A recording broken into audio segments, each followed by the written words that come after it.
이번 사태가 일어나고 가장 주목받는 장소 중에 하나가 공항이었습니다. 공항은 전 세계로부터 사람들이 유입되는 장소로 방역에 있어 가장 핵심적인 부분으로 작용하게 될 요소이기 때문입니다. 근데 방역에 있어 이렇게 중요한 부분을 차지하고 있는 한국의 공항이 전 세계로부터 주목을 받고 있고 일본 또한 다른 이유로 이목을 집중시키고 있다는데요. 지금부터 자세히 알아보겠습니다.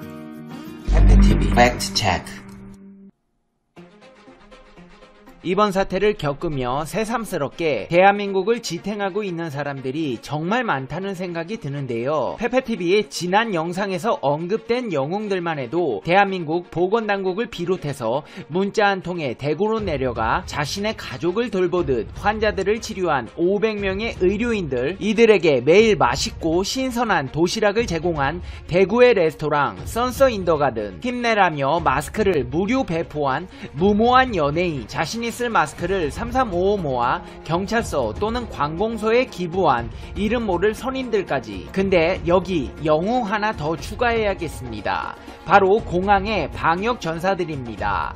첫 확진자가 나온 지 100일을 넘겼지만 이번 사태의 대유행 상황 속에서도 해외발 입국자들의 관문인 인천공항 종사자들에게는 단 한 명의 확진자도 나오지 않았습니다. 일본과 미국 등 해외 공항 종사자 사이에서 확진자가 발생한 것과 비교하면 단연 돋보이는 성과입니다. 아니 이게 얼마나 대단한 일이냐면 공항은 수천 수만 명의 사람이 오가는 곳으로 인천공항 업무 종사자만 수천 명에 이르기에 이번 사태가 시작되자마자 가장 우려되는 곳으로 꼽히는 곳이 인천공항이었는데요.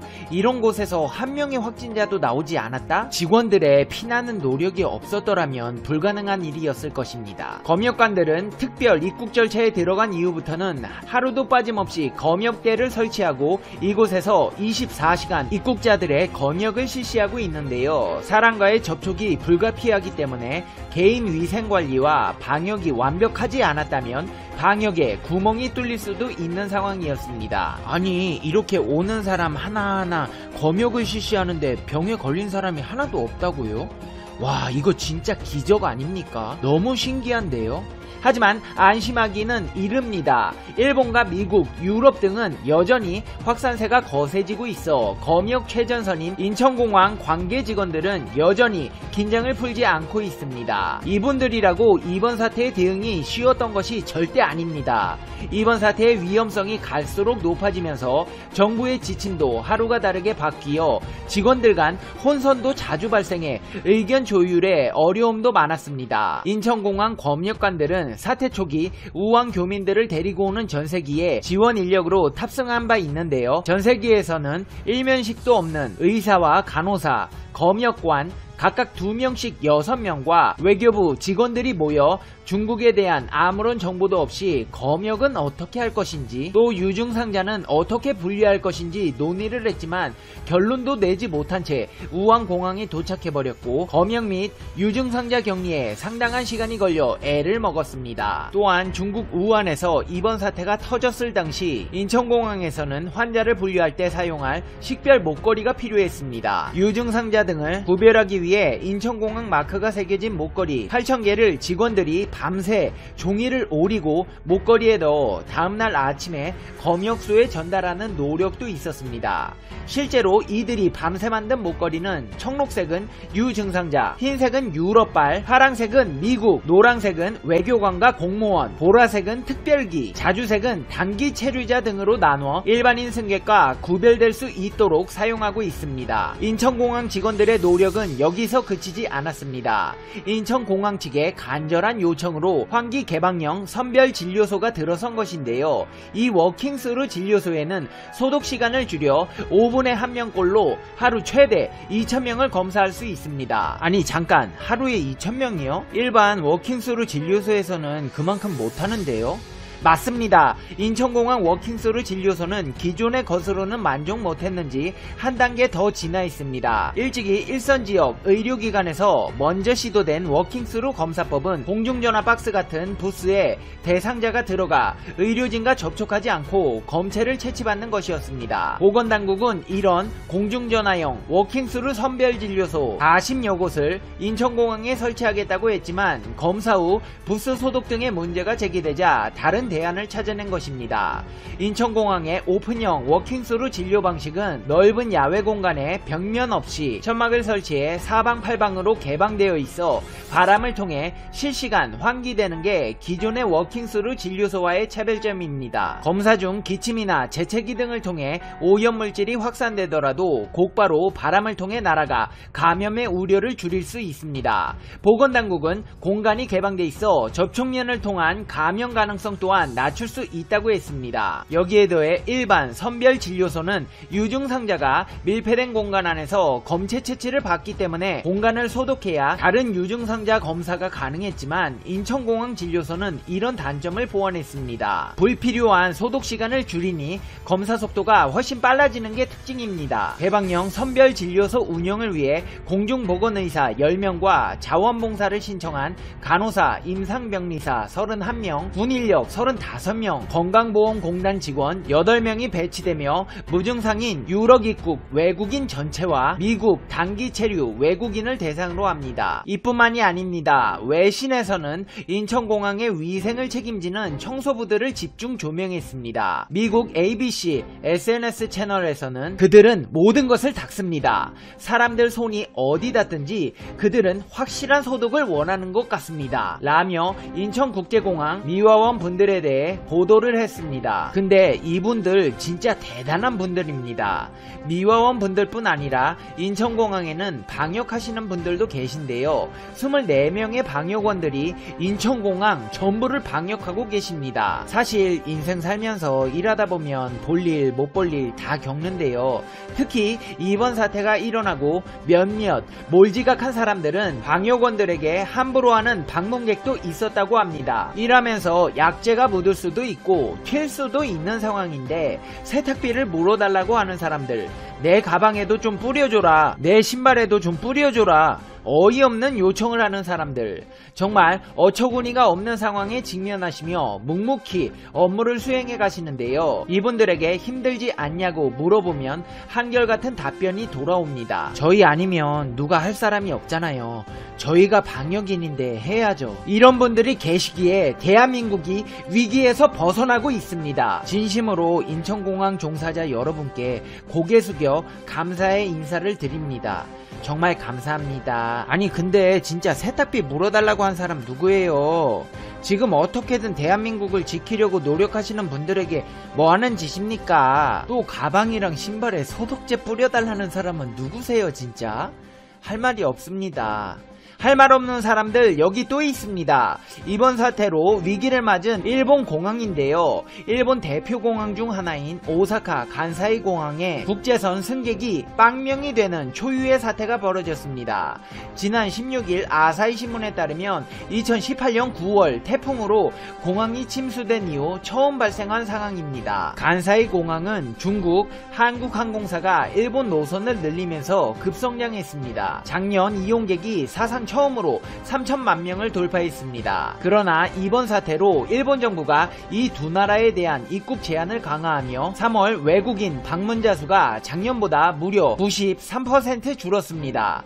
일본 관광청이 통계를 발표한 1964년 이후 56년 만에 가장 큰 폭으로 감소했습니다. 국가별로 보면 중국인이 98.5%, 한국인이 97.1% 줄었습니다. 일본 공항 나온 김에 나리타 공항 이야기를 안 할 수가 없겠는데요. 일본의 수도권 관문인 나리타 공항이 공항에 설치한 불판지 대기소로 네티즌들의 문매를 맞았습니다. 온라인 커뮤니티와 사회관계망 서비스에는 최근 나리타 공항 로비의 모습을 담은 사진 여러 장이 공개되었는데요. 공항은 해외 입국자들에 대한 유전자 증폭 검사 결과가 나올 때까지 이틀 동안 공항에 머물게 한 것으로 전해졌습니다. 근데 이 입국한 수십 명의 사람들의 손님들에게 로비에 설치한 골판지 침대를 제공한 것입니다. 일본인 누리꾼들은 얇은 골판지의 방역 효과에 의구심을 드러냈습니다. 진짜 창피하다. 일본 수준이 저거밖에 안 되냐? 일본 정부는 입국자를 위한 임시 숙박시설도 확보하지 못하는 거냐? 도저히 선진국의 대응이라고는 생각되지 않는다. 여기서 자다가 감염되는 사람도 나올 것 같다 라고 비판했습니다. 아니 근데 이 일본 사람들은 무슨 골판지 덮고 자다 얼어 죽은 귀신이 붙었나? 골판지를 왜 이렇게 좋아할까요? 아니 지난 1월에도 도쿄올림픽 출전 선수들에게 친환경적 소재라며 골판지로 만든 침대를 제공할 방침이라고 밝혔다가 문매를 맞았잖아요. 아베씨도 혹시 골판지 덮고 자요? 골판지를 고집하는 이유가 뭡니까? 아 맞다, 아베씨 친구가 골판지 회사 한다 그랬지? 아 진짜 의리 하나는 끝내줍니다. 아베씨 같은 친구 하나 두면 굶어 죽을 일은 없겠어요. 혹시 그 골판지 침대 구매는 못해요? 아니 한번 누워보고 싶어서 그래요. 무슨 생각으로 그딴 거 계속 만드나 제가 한번 확인을 해보려고요. 에이 안되겠다. 방사능 묻은 거 괜히 썼다가 병이라도 걸리면 안되잖아요. 그냥 니들끼리 쓰세요. 페페TV 시청자 여러분은 어떻게 생각하세요? 페페TV는 여러분의 생각이 궁금합니다. 댓글로 여러분의 생각을 남겨주세요. 오늘 하루도 행복한 하루 보내셔야 해요. 당신은 소중하니까요. 다음 영상에서 봬요. 안녕. 일본차 브랜드들이 국내 시장에서 부진의 늪을 벗어나지 못하고 있다. 특히 한국일산의 경우 본사 경영난까지 가중돼 한국철수설이 재점화되는 모양새다. 6일 업계에 따르면 일본차 5개 브랜드의 올 1에서 4월 누적 판매량은 총 5,636대로 전년 동기 대비 62.7% 감소했다. 수입차 시장 전체 판매량이 같은 기간 10.3% 증가한 것을 고려하면 뼈아픈 실적이다. 지난달의 경우 렉서스는 전년 동기 대비 68.3% 감소한 461대, 토요타는 62.8% 줄어든 309대를 파는 데 그쳤다. 혼다 또한 68.6% 감소한 231대, 닛산은 34.2% 줄어든 202대가 판매됐다. 닛산의 프리미엄 브랜드 인피니티는 73.5% 급감한 56대가 팔리며 가장 큰 하락폭을 보였다. 특히 한국닛산은 실적 급감에다 닛산 본사의 경영 악화로 한국철수설이 재점화되고 있다. 25일 블룸버그 통신 등 외신에 따르면 닛산은 오는 27일 코로나19 여파에 따른 생존 전략으로 프랑스 르노, 일본 미쓰비시와 통합 운영하는 방안을 내놓는다. 또한 닛산은 오는 28일 미국과 중국, 일본 시장에서 라인업 및 딜러 경쟁력을 강화하는 내용을 골자로 새로운 판매 전략을 발표할 것으로 알려졌다. 주요 시장을 강화하면서 근본적인 체질 개선 작업에 돌입한다는 것. 업계에선 닛산 본사가 경영 악화 타겟책으로 주요 몇 개국을 중심으로 전력을 강화하는 방안을 검토하는 가운데 한국닛산의 운명이 조만간 결정될 것이란 분석이 나온다. 앞서 한국닛산은 지난해 9월 한국철수설에 대해 공식적으로 부인한 바 있다. 한국닛산의 철수설을 부채질하는 요인은 같은 일본계 브랜드 내에서도 경영 위기에 대응하는 모습이 서로 다른 양상을 보인 점이다. 한국 토요타는 올 초 신형 모델 4종을 연이어 출시했고 연내 3곳의 서비스 센터를 추가하기로 결정했다. 이에 따라 토요타, 렉서스 합산 시 총 54개의 서비스망이 운영될 전망이다. 반면 한국닛산은 영업망이 눈에 띄게 축소되고 있다. 지난해 20여 곳에 달하던 대리점은 7개까지 줄어들었고 추가적인 판매망 축소가 단행될 것으로 관측된다. 제품 라인업은 지난해 출시한 알티마와 맥시마 등으로 소비자 선택지마저 부족하다. 주목할 점은 한국닛산이 일본차 불매운동 이전부터 판매 부진이 깊었다는 것이다. 한국철수설의 배경은 보이콧 재팬 때문만이 아니라는 얘기다. 한국닛산은 2018년 4월에서 2019년 3월까지 141억 원의 영업 손실을 기록했다. 최근 회계 연도에는 적자폭이 확대됐을 것으로 관측된다. 업계 관계자는 일본차 브랜드의 판매 부진은 불매운동의 여파로만 해석하기에는 무리가 있다. 국내 완성차 업체들이 상품성을 강화한 신차를 다수 출시한 것도 주된 원인이라며 지난해 말 진행한 할인 행사 같은 특별 프로모션이 없는 한 독일 3사부터 디자인, 성능이 강화된 다수입차 브랜드들 중 일본차를 구매할 유인이 적은 것으로 분석된다고 전했다. 일본 재무성의 2020년 4월 무역 통계에 따르면 한국 수출액이 4,122억 엔으로 전년 대비 10.6% 감소한 것으로 집계됐다. 카테고리별로는 한국 소비자들의 일본 불매운동 직격탄을 맞은 식료품, 자동차 등에서 가장 큰 낙폭을 기록했다. 항목별로는 올해 4월 맥주를 포함한 식료품의 한국 수출액은 약 21.4억 엔으로 전년 대비 54.2% 감소하며 가장 큰 낙폭을 기록했다.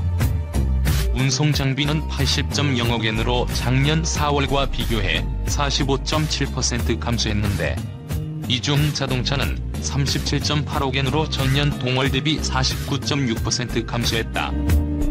국내 통계에서도 일본 불매운동이 지속되고 있는 것으로 나타났다. 관세청 등에 따르면 4월 일본산 소비재 수입액은 2억 4,962만 달러로 전년 4월 대비 37.2% 감소했다. 코로나19로 인해 4월 전체 소비재 수입액이 9.5% 감소했는데 이 중 일본산 소비재의 감소폭이 눈에 띄게 두드러진 것이다.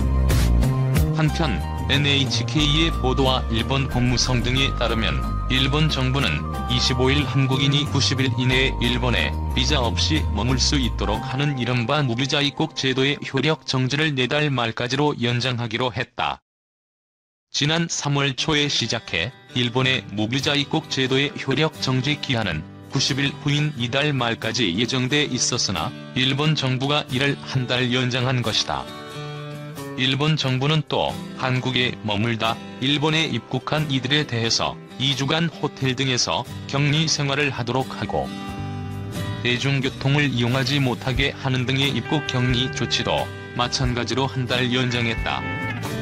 아베 신조 일본 총리는 이날 일본 내 긴급사태 선포를 해제하는 기자회견에서 국제적으로 사람의 왕래를 부분적, 단계적으로 재개할 수 있을지 신중하게 검토한 후에 정부로서 적절한 시점에 종합적으로 판단할 생각이라며 일본과 상대국의 상황에 따라 입국 제한 조치를 단계적으로 해제하겠다고 말한 바 있다. 이에 외교부는 일본 측으로부터 입국 제한 조치를 연장할 예정이라는 사실을 오늘 오후 외교 경로를 통해 사전 통보받았고 외교 경로를 통해 유감의 뜻을 전달했다며 우리 정부는 코로나19 확산 차단을 위한 영내 협력과 별개로 일본 입국 제한 조치의 조속한 해제를 일본 정부에 지속 촉구해 나갈 것이라고 했다. 또한 일본 정부는 이번 효력 정지와 함께 애초 100개였던 입국 제한 대상 지역에 인도 등 11개국을 추가할 것으로 알려졌다. 해외여행 가능해지면 꼭 갈 테야. 온라인 숙박 예약 사이트 부킹닷컴이 지난 3에서 4월 이용자의 위시리스트에 저장해둔 숙소 정보를 분석한 결과다. 신종 코로나 바이러스 확산 탓에 해외여행이 불가능해진 건 한국만의 상황은 아니다. 전 세계 여행자들이 국내 여행을 선호하고 있는 것으로 나타났다. 부킹닷컴은 이용자의 위시리스트에 담긴 수백만 개 숙소를 분석한 결과 51%가 자국 숙소를 저장한 것으로 확인됐다며 지난해 3에서 4월 국내 숙소의 비율은 33%에 불과했다고 밝혔다. 부킹닷컴은 한국 이용자의 위시리스트에 담긴 도시 순위도 공개했다. 1에서 5위는 서울, 서귀포, 제주, 부산, 강릉 순이었다. 호텔 인프라가 좋은 대도시, 대형 호텔과 리조트가 많은 도시가 상위권에 포진했다. 부킹닷컴에 따르면 한국인은 숙소 중 호텔에 대한 선호도가 유독 높은 나라다. 한국인 이용자의 56%가 호텔을 위시리스트에 저장했다. 전 세계 평균인 40%를 훨씬 웃도는 수치다. 몇 년 새 떠오른 호캉스의 인기를 알 수 있다. 인기 도시 6에서 10위는 속초, 인천, 여수, 전주, 경주 순이었다. 서울과 전주를 제외하면 상위 10개 도시 중 8곳이 바다를 낀 도시라는 점이 눈에 띈다. 부킹닷컴은 사회적 거리두기로 야외 활동을 자제해왔던 사람들이 시원한 자연 경관을 즐길 수 있는 바다를 가고 싶어 한다고 분석했다. 한국인의 위시리스트 국가별 순위를 보면 1위 한국에 이어 인도네시아, 태국, 일본이 2에서 4위였다. 당장 떠날 순 없어도 가깝고 부담 없는 나라로 떠나고 싶은 심리가 반영된 결과다.